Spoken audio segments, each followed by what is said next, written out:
I came to train her body, but she's the one who almost broke my self-control. We were supposed to focus on discipline, but every moment with her felt like temptation. I guided her movements. She tested my restraint. Neither of us was ready for what followed. It started as a routine. It became the quietest, strongest pull I've ever felt. I still remember the first morning I walked into that private training studio. The air was calm, almost too quiet, like a place meant for reflection rather than sweat. Soft sunlight filtered through tall windows, and the faint scent of eucalyptus drifted in the air. I was nervous, though I tried not to show it. This was my first private client, my first step into something I wanted to take seriously. And then she walked in. Her name was Elena. She moved with a quiet confidence that came only from experience, not rushed, not uncertain. Just steady. She wasn't trying to impress anyone. She didn't have to. Her presence itself was graceful. Her hair was tied loosely, a few gentle strands curling near her cheek, and her eyes held a warmth that made me straighten without realizing it. If you like my story, then subscribe my channel. Our introduction was polite, simple, professional. She smiled when she spoke, but there was something in that smile, not sadness, not exactly, more like someone who had learned to carry life's weight with elegance. She told me she hadn't trained in a long while. Work had consumed her, and then life happened, and then somehow she had forgotten to take care of herself. She said it lightly, almost as a joke, but I could hear the truth underneath. I nodded, without trying to fix her. I just listened. We started slow. Breathing exercises. Posture checks. I explained form, spine alignment, shoulder engagement, the basics. She listened with full attention, absorbing every word. Most people rush. She didn't. It made me speak more thoughtfully, aware of how each instruction shaped her movement. When I placed my hand lightly near her shoulder blade to help her straighten, I was careful. Not tentative, not overly formal, just respectful. Her skin was warm beneath the fabric of her shirt. She didn't move away. Instead, she breathed in slowly, adjusting, trusting my guidance. That moment didn't feel romantic. Not yet. It felt like understanding. As the session went on, she laughed lightly at her own imbalance during a balancing pose. I found myself smiling too, a real one, not the polite, work-appropriate kind. There was something refreshing about her. She didn't hide her imperfections, she acknowledged them. She didn't try to impress, she just was. And somehow, that made her infinitely more striking. We took short breaks between sets, and she asked me about my goals, not the usual surface questions, but genuine ones. What do you want from this? Where do you see yourself going? Most people ask out of habit. She asked like she wanted to understand. And I found myself answering honestly. When the session ended, she thanked me with a sincerity that felt unusual, a simple, "I appreciate your patience." Not many people say that. Especially not to someone younger. I walked home that day thinking about her voice. Not her body. Not her age. Just her presence, calm, grounded, quietly strong. That was the day something small began. Not desire. Not yet. Just a quiet pull towards someone I didn't realize would change everything. Our session settled into a rhythm, early mornings, when the city was still half asleep and the light was gentle. The studio always smelled faintly of clean linen and eucalyptus, and the quiet felt like it belonged to just the two of us. There were no distractions, no crowds, no noise. Just movement, breath, and conversation that seemed to unfold naturally. Elena was consistent. Always on time. Always present. But presence, with her, meant something deeper. She didn't multitask or rush. When she was with you, she was with you. And that alone felt rare. We didn't talk about anything dramatic at first, only small pieces of life. But slowly, those pieces became windows. She told me about her work, designing homes that felt lived in, not just beautiful. I liked the way she said that. It revealed something about her. She believed in comfort, in belonging, in space that held feeling. She worked with her hands sometimes, sculpting small interior accents from wood. I never imagined her as someone who carved anything, yet the image felt right. I told her I wasn't sure where I was heading. That training was something I enjoyed, but I didn't know if it was what I wanted long term. She didn't offer advice. She didn't tell me to figure it out. She simply nodded and said, "You don't have to know yet." And somehow, that felt like the first time anyone had said it without judgment. The emotional distance between us began to shorten in small, almost invisible ways. During flexibility sessions, I would guide her posture, a hand at her lower back, a light touch to adjust her arm, fingers brushing against her wrist. Touch, in this context, is professional, but awareness makes it human. One morning, while helping her stretch her spine, I knelt behind her. She inhaled slowly as I placed my hands on either side of her ribcage, guiding the movement of her breath. Her shoulder pressed lightly into my chest as she exhaled. Our breathing fell into rhythm, steady, synchronized, quiet. We didn't speak. We didn't need to. There is a kind of closeness that forms when two people breathe together intentionally. It isn't romantic in an obvious way. It's more intimate in silence. Like sharing something too subtle to name. Later, as we rested between exercises, she admitted something softly, almost as if speaking to the room instead of to me. "I lost myself for a while. Not dramatically. Just slowly. A little at a time. I didn't ask for details." Her voice already carried them. I simply said, "You're here now." She looked at me then, really looked, like she was seeing something familiar and unexpected at the same time. Her expression wasn't sad. It was open, unguarded.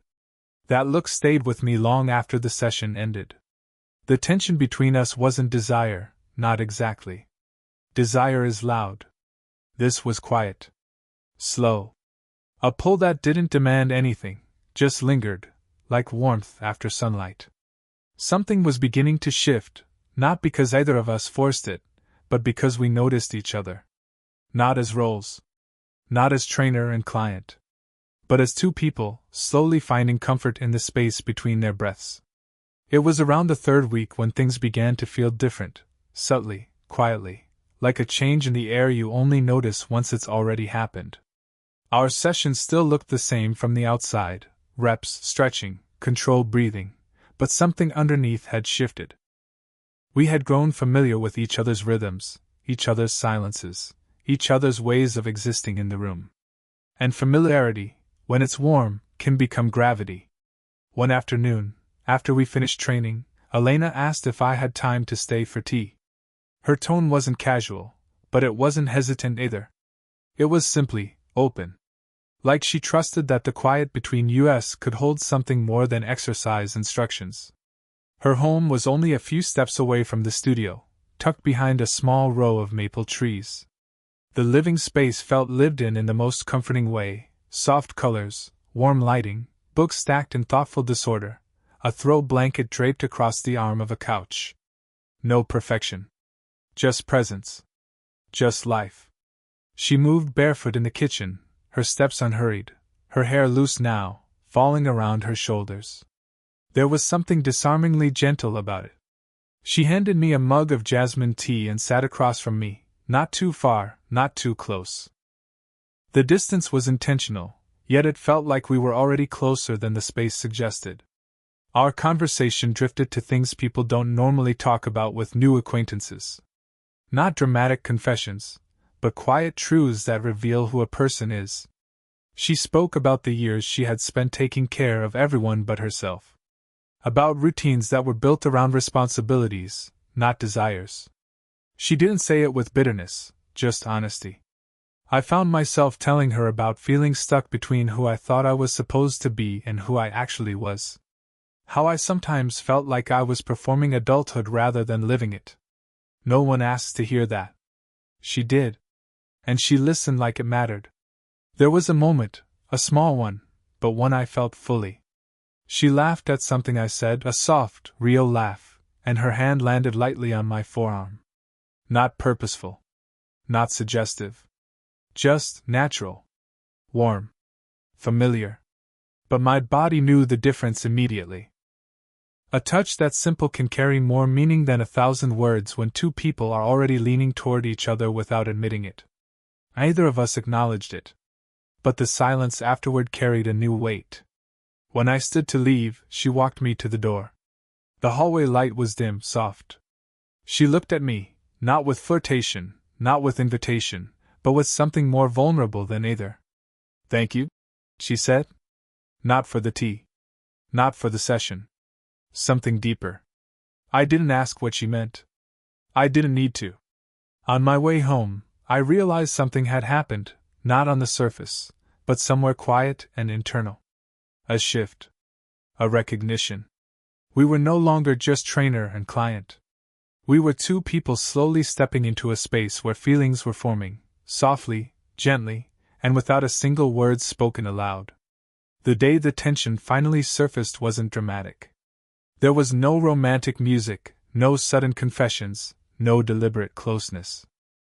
It was simply a quiet, rainy evening, the kind where the world feels softer, slower, and every sound echoes just a little longer. The studio windows were streaked with rain, the sky dim and low, the lights inside warm against the gray outside. Elena had come straight from work. I could tell, not from her clothes or her pace, but from the subtle heaviness around her eyes. Not exhaustion, exactly. More like a day that required too much composure. Still, she greeted me with her usual calm smile. We warmed up in silence, moving through familiar motions. But her focus was scattered. I could see it in the way her breath caught, her balance faltered, her shoulders remained tense no matter how many times she tried to roll them back. "Let's slow down," I said gently. She nodded, though she didn't speak. She trusted the rhythm we already knew. We shifted to a balance exercise, one that required grounding through the hips and spine. She stood with one foot forward, one back, her arms slightly raised. But her body kept leaning, wavering. Without thinking too much, I stepped behind her, close enough for my breath to brush her shoulder. I placed my hands lightly on her hips, guiding. Not firm. Just steady. Her breath shivered, not from nerves, but from recognition. She tried again. Her body aligned more naturally this time, and as she exhaled, her back rested briefly against my chest. The contact was barely a moment, barely more than a second, but it was enough. Her hair brushed my jaw. Her warmth eased into mine. And the space between us simply ceased to exist. She turned her head, slow, careful, almost questioning. Our faces were close. Close enough for the warmth of her breath to touch my lips, close enough that neither of us needed to move for the moment to change everything. And for one suspended heartbeat, it felt like the world had narrowed to just the two of us, to shared warmth, shared breath, and the quiet gravity pulling us towards something we both felt but hadn't named. But she was the one who stepped back first. Not abruptly. Not with fear. But with a soft, deliberate choice. Her gaze dropped to the floor for a moment before she looked back up, eyes steady, voice steady, even as something inside her was trembling. "We should stop here for today," she said. I nodded, because anything else would have broken the delicate honesty of the moment. We cleaned up in silence. Not awkward silence, just one filled with 1,000 unspoken thoughts that neither of us dared unravel yet. When she left, she didn't look back. And I stood there for a long time after the door closed, the echo of her warmth still resting against my hands, realizing that restraint can feel just as intimate as touch, and sometimes, even more so. The line between us hadn't disappeared. But it had thinned. And we both knew it. The days after that near moment moved slowly. Not in the way time drags when you're bored, but in the way it stretches when something unsaid fills every second. We didn't talk about what happened, the closeness, the breath, the stillness, but it lingered in everything. Her movements were more careful. My hands were too aware of themselves. Our conversations were softer, quieter, measured. Yet neither of us pulled away completely. We simply existed closer to the edge. One evening, the sky outside was fading into a muted gold, the kind of light that makes everything look softer, gentler.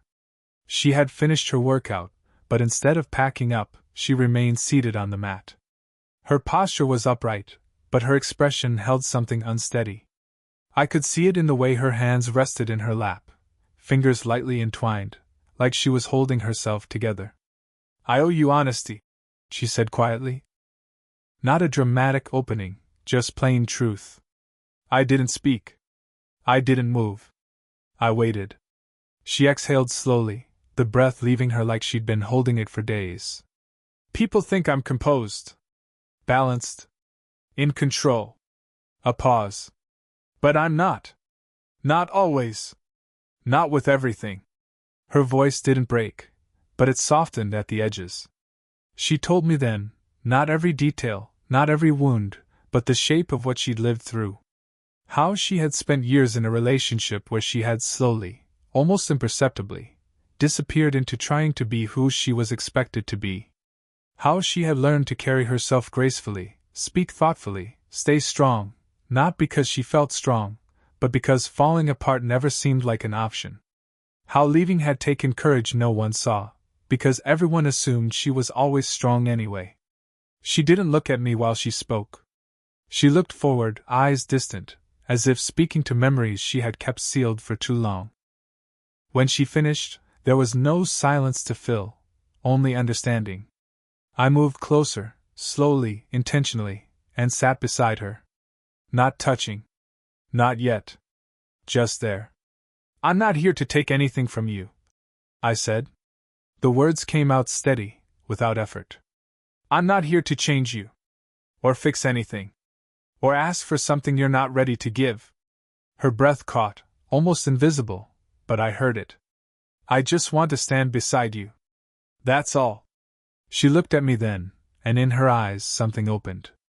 Not entirely. Not fully. But enough. Her hand found mine, not in a rush, not in hesitation. Just naturally. Her fingers rested lightly against my palm, warm and sure. The kind of touch that didn't ask for anything beyond presence. No embrace. No kiss. No rush toward what we both knew could happen. Just the simple truth of two people choosing to remain, in the same moment, without running from it. That was the beginning of trust. Not spoken. Not agreed upon. Felt.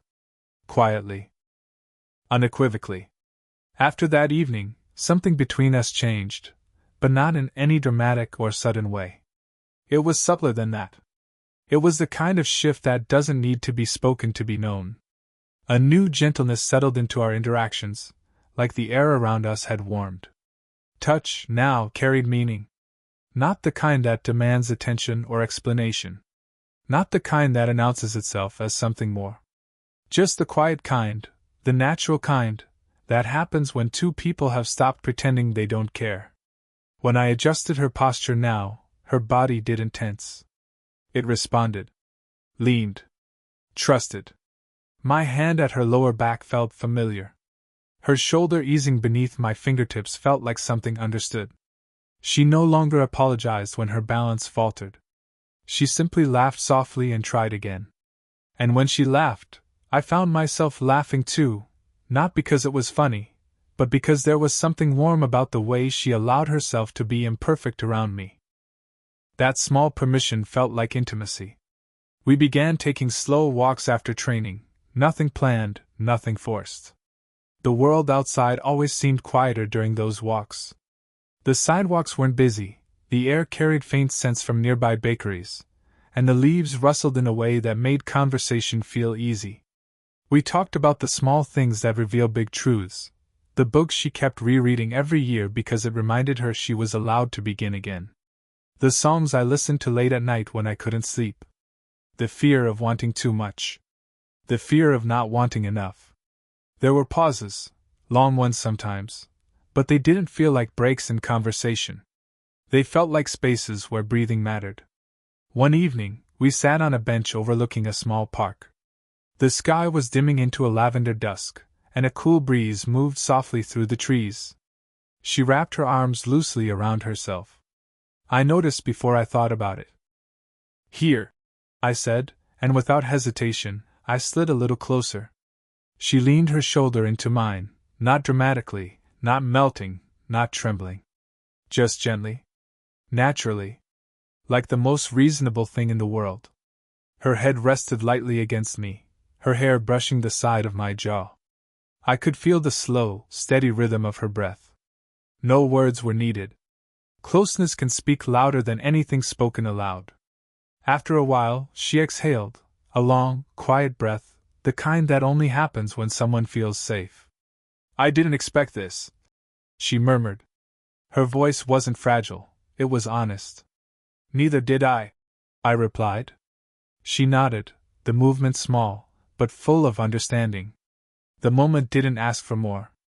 And we didn't take more. No rushed kisses, no declarations, no breaking the silence that felt sacred. Because what was growing between us did not need to be pushed. It was already there. Rooted. Warm. Steady.